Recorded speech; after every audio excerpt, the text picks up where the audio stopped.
Hello and welcome to this session on basic power generation. Myself, Professor Roshan Yerne from Electrical Department, NIT Polytechnic Nagpur. In this session, we look at about the basic things of power generation.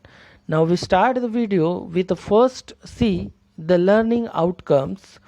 What you have to be learn after completing this video. The learning outcomes are able to understand about electrical generation principle, elaborate the sources for energy generation, and differentiate renewable and non-renewable energy sources. Now we learn about the first, that is power system. So the power system is nothing but the combination of generation, distribution and transmission. So let us elaborate this from the picture. See the picture. In this picture we see that the first scene, the power plant, which can convert the some form of energy into the electrical energy. Power plant एक ऐसा उपकरण है जहाँ पे हम किसी भी form की एनर्जी को हम इलेक्ट्रिकल एनर्जी में कन्वर्ट करते हैं. जैसे कि कोल पावर प्लांट होता है, सोलर पावर प्लांट होता है. यहाँ पे हम सोलर एनर्जी को इलेक्ट्रिकल में कन्वर्ट करते हैं, कोल को हम इलेक्ट्रिकल एनर्जी में कन्वर्ट करते हैं. After that this converting this energy has to be transmitted through the towers. जैसे कि आप डायग्राम में देख रहे हैं कि यहाँ पे बड़े बड़े टावर्स आपको दिख रहे हैं. इन टावर्स के थ्रू इस पावर को या इलेक्ट्रिकल एनर्जी को हम सबस्टेशन में लाया जाता है. सबस्टेशन में इस एनर्जी को या बिजली को हम डिस्ट्रीब्यूट करते हैं घरों में, इंडस्ट्रीज़ में, दुकानों में, हर जगह पे इसको जो है डिस्ट्रीब्यूट किया जाता है. और इस पूरे सिस्टम को, जहाँ पे power plant, transmission and distribution, ये तीनों कंस्टेंट आते हैं, इस पूरे सिस्टम को हम पावर सिस्टम कहते हैं. सो इस वीडियो में हमें सिर्फ पावर जनरेशन के बारे में पढ़ना है. So now we start about the power generation. So first starting the power generation, the one question is around in my mind. The question is that what is the importance of electrical energy in day-to-day life? So pause the video and think about the importance of electrical energy in our day-to-day life. Hope all of you should be read all the importance in your copy. Now let us see what are the importance of electrical energy in our day-to-day life. The first importance is to survive in the world. We know that without electrical energy we cannot live, because every application in our life, that is day to day life, are dependent on electrical supply. जैसे कि आपको पता है, हम सभी लोग विद्युत उपकरणों से जैसे घिरे हुए हैं. हमें मोबाइल्स का चार्ज से लेकर घर में खाना बनाने तक के हर उपकरण के लिए हमें इलेक्ट्रिसिटी की ज़रूरत होती है. Second one is that it is used in a domestic, commercial and industrial application. We know that कि हमें भी पता है कि हम जानते हैं कि बिजली घरों में भी, कारखानों में और दुकानों में भी महत्वपूर्ण काम करती है. बिना बिजली के कारखानों के कोई भी उपकरण काम नहीं कर सकते हैं. नाउ तीसरा इम्पोर्टेंस भी ये है कि the electrical power is used in locomotive application. Locomotive application यानी जैसे आप देख रहे हैं कि यहाँ एक ट्रेन, जो अपने यहाँ पे जितने भी लोकोमोटिव जो चलते हैं मोस्टली, वो सारे के सारे इलेक्ट्रिकल पावर पे ही यूज़ करते हैं. इसी तरह जो हमारा ट्रांसपोर्टेशन होता है, ट्रांसपोर्टेशन भी जो है हमारा इलेक्ट्रिकल एनर्जी के ऊपर अगर हम करते हैं तो वो बहुत ही अच्छा क्लीन रहता है. So these are the some importance of electrical energy in our day to day life. Now we let us see about the various types of energy sources, जहाँ से अपने को इलेक्ट्रिकल एनर्जी मिल सकती है. ऐसे एनर्जी सोर्सेस के बारे में हमें जानना है. So the first electric solar energy sources is solar energy. आप सभी को पता है सन जो सोलर एनर्जी है ये सन से अपने को मिलती है। आप लोगों ने ऐसे उपकरण जो सन से मिलने वाली इलेक्ट्रिक एनर्जी के बारे में बहुत बार पढ़ा भी है, देखा भी है। जैसे सूरज की रोशनी को हम अपने इलेक्ट्रिकल एनर्जी में कन्वर्ट करते हैं, सो उस सोर्स को बोला जाता है सोलर एनर्जी। दूसरा सोर्स जो होता है विंड यानी हवा की जो वेलोसिटी होती है, जो हवा से जो आने वाली जो वेलोसिटी होती है, इस वेलोसिटी को, उसकी काइनेटिक एनर्जी को हम इलेक्ट्रिकल एनर्जी में कन्वर्ट करते हैं इन द विंड एनर्जी। तीसरा सोर्स जो होता है वो है जियोथर्मल एनर्जी। जियोथर्मल एनर्जी यानी जो अर्थ होता है, अर्थ के हमको पता है कि अर्थ में जैसे जैसे हम डीप में अंदर जाते जाएंगे वैसे वैसे हमको वहाँ पे हीट अपने को मिलती जाती है। तो उसी हीट एनर्जी को अपन इस्तेमाल करके अगर उस हीट एनर्जी को अगर इलेक्ट्रिकल एनर्जी में कन्वर्ट करते हैं, so that type of energy has nothing but called as a geothermal energy. चौथा जो है fourth, that is the tidal energy. Tidal energy, the tidal means is nothing but called as a waves of सी।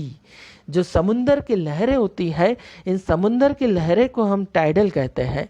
इन समुंदर के लहरें से जो अपने को जो एनर्जी मिलती है, that energy is called as a tidal energy.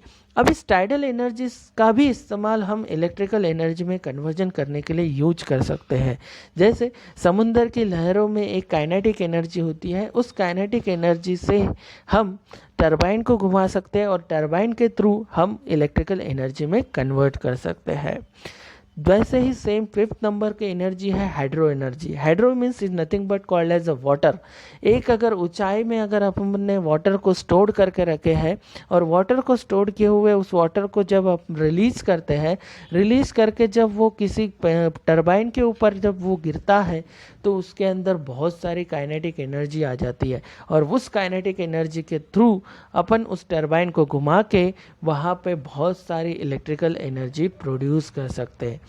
Now the last one, the energy has, we know that the nuclear energy. The nuclear energy has nothing that कि one nuclear atom is present, अगर उस nuclear atom को अगर तोड़ा जाता है, that is called as a nuclear fusion। अगर उस न्यूक्लियर एटम को अगर हम तोड़ते हैं, उसको तोड़ने के वजह से उसमें से large amount of heat energy liberate होती है। उस large amount of heat energy को हम फिर दोबारा इलेक्ट्रिकल एनर्जी में कन्वर्ट करने के लिए इस्तेमाल कर सकते हैं। तो ये थे सारे एनर्जी सोर्सेस। इसी तरह और भी एनर्जी सोर्सेस का हम इस्तेमाल कर सकते हैं to convert it into the electrical energy. फिलहाल अपने यहाँ पे ज़्यादातर जो 60 to 70% जो एनर्जी यूज होती है जो इलेक्ट्रिकल में कन्वर्ट करने के लिए, वो है थर्मल एनर्जी, जो कि कोल से अपने को मिलती है। क्या किया जाता है, कोल को जो है वो पावर प्लांट में लाया जाता है। कोल को पावर प्लांट में ला के उस कोल को बर्न किया जाता है और कोल को बर्न करने के वजह से जो भी उसमें से हीट एनर्जी अपने को मिलती है, उस सारी हीट एनर्जी को हम एज इलेक्ट्रिकल एनर्जी में कन्वर्ट करने के लिए इस्तेमाल किया जाता है। नाउ इसी तरह इस एनर्जी को हम आगे बढ़ते हैं। Now let us see about the comparison between the conventional energy and non conventional energy. हम सभी को पता है कि जो एनर्जी सोर्सेस है वो दो भागों में डिस्ट्रीब्यूट किया जाता है। एक को बोला जाता है पारंपरिक सोर्स, एक अपारंपरिक सोर्स। कन्वेंशनल एनर्जी यानी ऐसी एनर्जी जो एक कुछ सीमित दिनों के लिए या सीमित वर्षों के लिए अपने पास रहती है। नॉन कन्वेंशनल एनर्जी यानी ऐसी एनर्जी जो अपने को निरंतर मिलने वाली है, अनलिमिटेड टाइम तक। That is nothing but called as a non conventional type of energy. So now we differentiate what is conventional and what is non conventional. In a conventional energy sources, the availability we know that I already told you, the availability of the conventional energy sources has a limited, but the non-conventional energy sources has a unlimited. The amount of power generation यानी power generation किस में ज़्यादा होता है, तो conventional energy sources like as coal, जो diesel petrol होते हैं, उसमें ज़्यादा अमाउंट में एनर्जी जनरेट होती है। लेकिन जो नॉन कन्वेंशनल एनर्जी सोर्सेज है उसमें कम अमाउंट में पावर जनरेशन होती है। कॉस्ट ऑफ फ्यूल, जो फ्यूल अपने को लगता है एनर्जी जनरेट करने के लिए, वो अपने को कन्वेंशनल एनर्जी सोर्स में ज़्यादा होता है, तो नॉन कन्वेंशनल एनर्जी सोर्स में लेस होता है। Similarly वैसे ही efficiency this will be dependent on the losses. Conventional energy sources में जो लॉसेस है वो थोड़े कम होते हैं क्योंकि ज़्यादा से ज़्यादा अमाउंट में एनर्जी जनरेट होती है, आउटपुट ज़्यादा होता है, इसलिए इसकी एफिशिएंसी भी ज़्यादा होती है, लेकिन नॉन कन्वेंशनल एनर्जी की एफिशिएंसी कम होती है. स्पेस यानी पावर प्लांट बनाने के लिए या वो एनर्जी को अपने को यूज करने के लिए जो स्पेस अपने को चाहिए, तो कन्वेंशनल एनर्जी के पावर प्लांट पता है अपने को, thermal power plant, nuclear power plant या फिर कोई भी अपना कोल पावर प्लांट हो गया, बायोमास पावर, इस तरीके के जो पावर प्लांट है, इन सारे पावर प्लांट के लिए स्पेस बहुत ज़्यादा लगती है, बहुत सारी जगह लगती है. वही आप non conventional energy power plant की बात करते हैं, सोलर, विंड, तो सोलर के आप देखो, सोलर का एक छोटा सा पैनल अपने घर के ऊपर लगा दो तो आपको कम स्पेस की ज़रूरत होती है. तो यही एक डिफरेंस है कि स्पेस की जो ज़्यादा है, जो जगह लगती है वो कन्वेंशनल एनर्जी सोर्स को ज़्यादा लगती है, नॉन कन्वेंशनल एनर्जी सोर्स को कम लगती है. एग्जाम्पल मैंने आपको ऑलरेडी बता चुका हूँ. The example of conventional source coal, diesel, petrol, nuclear and the non conventional energy sources are solar, wind, tidal and geothermal.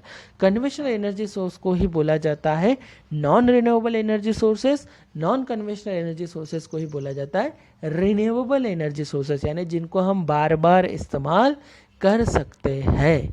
सो ये तो था, अभी तक अपन ने जो भी कुछ पढ़े हैं वो था अपना basic of energy generation.